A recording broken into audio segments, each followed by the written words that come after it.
Hello everyone and welcome back to the V2 Minute. I'm here with the brand new Design Director. Yeah.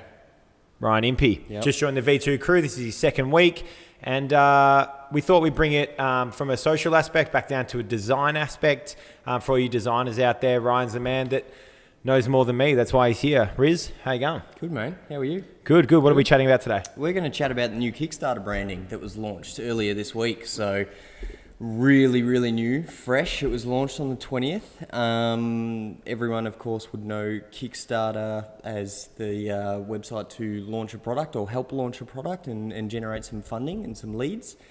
And they've gone and done a new branding, all in-house. They did get some help from an agency called Order, which is based out of New York. And it's going to be a very divisive one, I think. It's different, mate. All right, we got 4 minutes to suss it all up. Now, the branding's come out and I hate it. You love it. I love it. We're split 50-50 in the office as to how everyone relates to it. I think it's bubbly. I think it's hard to read.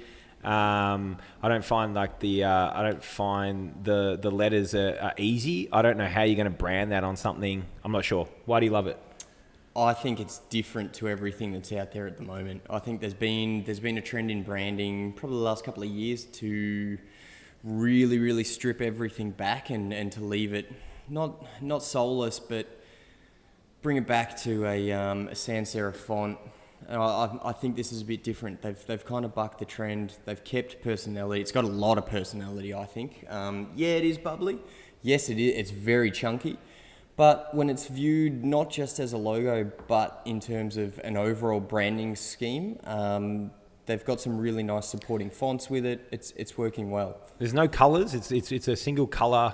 When the last one was dual, that kills me. And the C looks like Pac-Man. It does, but there are supporting colours. There is a whole palette that's been bought out with this. It's pretty full on. It works with the green that they've chosen for that Kickstarter logo, but the colour palette that they've gone with will work really well. If you do want to have a look, it's actually live. You can go to the Kickstarter website and see it already rolled out. Or you can just view here. It's right here now on the screen. Yep. That's the before and the after. What makes a company like Kickstarter go through a rebrand? It's probably just due for it. Like a lot of things, I think a rebrand is sort of needed. It's just something that is needed over time. So, it doesn't always have to be necessary, and it doesn't always have to be a huge new rebrand that completely, reinvigorates the company. It can be subtle changes done over time. I don't think this is they haven't stripped everything back from this. I think there's a lot of nods of the head to the old branding. I think they've just given it a bit of a refresh just to move it forward. It's just a bit of progression, time for it. I think the old one was there from the original days, so it was just due for it. In terms of rebranding for big companies, we've seen Uber and Instagram over the last couple of years, and that's also been split pretty much down the middle. I personally love the new Instagram branding a couple of years ago. Yep.